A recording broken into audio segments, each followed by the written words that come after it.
সাভার থেকে আসছি 7 তারিখে এইখানে আসছিলাম নোয়াখালী থেকে ডাইরেক্ট।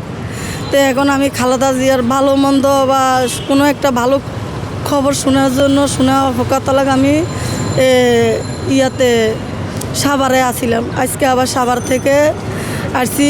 কেউ বলে কি উনি মারা গেছে, ওনারে গোপন রাখছে ওনার পুত্রবধূ তারেক জিয়ার স্ত্রী জোবাইদুর রহমান। শুক্রবারে নাকি আসছে ওনারে বিদেশ নেয়ার উদ্দেশ্যে, উনি নাকি মারা গেছে এটা শুনি আজকে আবার ছুটি আসলাম। সত্য কদুরা মিথ্যা কদুরা তো আমরা জানি না। এখন তো আমি উনিরে অনেক ভালোবাসি হিসাবে আমি 7 তারিখে ওনারে একটা কিডনি দেওয়ার জন্য আসছি। আজকেও আমি ওনারে একটা কিডনি দেওয়ার জন্য আমি আসছি আমার মনের থেকে।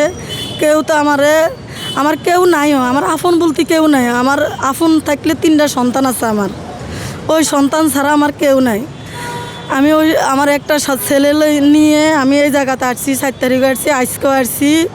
আল্লাহর কাছে জনগণের কাছে ওনাল্লাই দোয়া করি, আল্লাহর কাছে দোয়া চাই। ওনাল্লাই 5 ওয়াক্ত নামাজ পড়ি, কোরআন শরীফ পড়ি, সালাতের তফসির নামাজ পড়ি, ওনাল্লাই দোয়া করি। উনিলে আমার মেয়ে একটা খতম দিছে, আরও একটা খতম পড়তে আসি আমরা। তো উনিরে অনেক ভালোবাসি হিসাবে উনি আমার মায়ের সমতুল্য। আমি ছোটোবেলা থেকে উনিরে ভালোবাসি। আমার বাপও মারা গেছে বিএমপি করি। আমি এখন ওনারে ভালোবাসি হিসাবে আমার মনের থেকে আমি ওনারে একটা কিডনি দেওয়ার জন্য আসছি। দেশবাসীর কাছে আমি ওনাল্লাই দোয়া চাই, আমি নিজেও দোয়া করি আল্লাহ নিয়ে ওনারে সুস্থি করব, ভালো করব, ও বেশি থাকি জনগণের সেবাজন করতে পারে, জনগণের ফাঁসেজন থাকতে পারে। এখন তো দেশে খুন খারাপি অনেক কিছু বাড়ছে। উনি ইয়েত নাই যেন, ক্ষমতাত নাই যেন ওনার ছেলে তারেক জিয়া হাজার হাজার মানুষের, অসহায় মানুষের পিছনে উনি দাঁড়াইছে। হাজার হাজার মানুষের পিছনে উনি হেল্প করে, অসুস্থ মানুষের হেল্প করে। তো উনি তো ক্ষমতাত আসলে উনি কি না করব, উনি সব কিছু করব। আমি জানি কি উনি আল্লাহর কাছে দোয়া করি উনি বাঁচি থাকুক।